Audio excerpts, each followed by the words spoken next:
संकल्प लेने का शुभ दिन है 15 अगस्त कि भारत को महान कैसे बनाया जाए, भारत में कैसे तरक्की हो, विकास हो, और सबसे बड़ी बात जो आंतरिक सद्भावना है वो कायम रहे, एकता रहे, राष्ट्रीय एकता, भावात्मक एकता देश में रहे, संवैधानिक व्यवस्था हमारी मजबूत हो और देश में जो लोकतंत्र है इस पर किसी के लिए कोई आंच नहीं आवे किसी तरह का।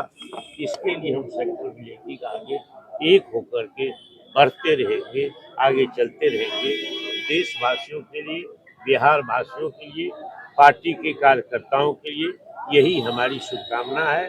और 15 अगस्त के शुभ अवसर पर उनको बधाई हम देते हैं देशवासियों को। 19 तारीख को सड़कों पर भी उतर रहे हैं आप लोग? हाँ, तैयारी हो गई? हाँ, हमारा पैदल मार्च है 19 को।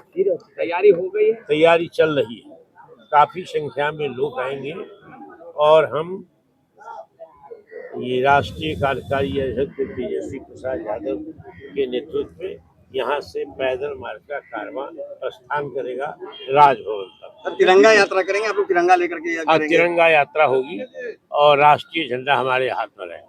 अच्छा, आप लोगों ने आखिर ये फैसला किया जब पैदल मार्च करेंगे तो पार्टी का झंडा किसी भी कार्यकर्ता के हाथ में नहीं होगा, बाकी भी आप लोगों ने लेटर भी जारी किया, सभी के हाथों में तिरंगा। अब ये राष्ट्रीय सवाल है और राष्ट्र का जो प्रतीक हमारा है वो तिरंगा है, और जब लोकतंत्र में किसी तरह की आंच आएगी तो हम संविधान को देखेंगे और अपने झंडा को सलाम करेंगे कि यही झंडा हमको शक्ति दे, जो संविधान से हमको शक्ति मिलती है उसको निखारे ये राष्ट्रीय झंडा। तो ये AK-47 जो है इसको आम जन पर लोकतांत्रिक व्यवस्था में चलाने के लिए अनुमति नहीं है, और जब अनुमति होती है तो या तो मुख्यमंत्री अनुमति देते हैं, विशेष परिस्थिति कोई ऐसी आ जाएगी तब, या नहीं तो भारत सरकार के गृह मंत्री,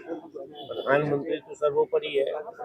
अब ये जो सिवान में AK-47 छात्रों पर चला है ये कानून में प्रावधान नहीं है, तो ये बतावे सरकार की मुख्यमंत्री ने अनुमति दी थी चलाने के लिए, भारत सरकार के गृह मंत्री ने दी थी, या प्रधानमंत्री PMO से ऐसा आदेश आया था, इसका तो खुलासा हो जाए। AK-47 कैसे चलाने जाए, इसका कोई प्रोविजन नहीं है।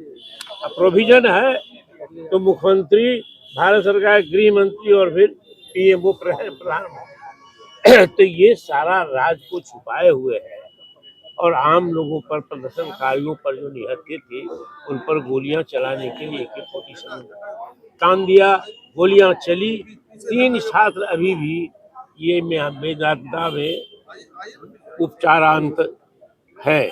श्री तेजस्वी प्रसाद यादव जी सबसे पहले ऐसे नेता हैं हमारी पार्टी के जो गए थे देखने के लिए, तीनों का हाल चाल पूछा, उनकी चिकित्सा कैसे हो रही है ये जानकारी ली, और पार्टी की ओर से 25-25 हजार रुपया का उन्होंने वहाँ दिया पैसा। तो ये हम लड़ेंगे, संकल्प लेंगे। अभी तक वो है ही वहाँ उपचार हो रहा है, सरकार इसको छुपाई हुई है, और छुपाई हुई है जैसे काउंटर हुआ, तिवारी जी को दिया सब तरीके की सहायता, आर्थिक सहायता, नौकरी, ठीक है, हम इसके लिए प्रसन्नता व्यक्त करते हैं, लेकिन इसका मतलब सरकार ने स्वीकार कर लिया कि फेक इनकाउंटर किया था। इस इनकाउंटर, फेक इनकाउंटर करने के लिए किसने अनुमति दी और कौन सी परिस्थिति पैदा हुई थी जो गोलीबारी?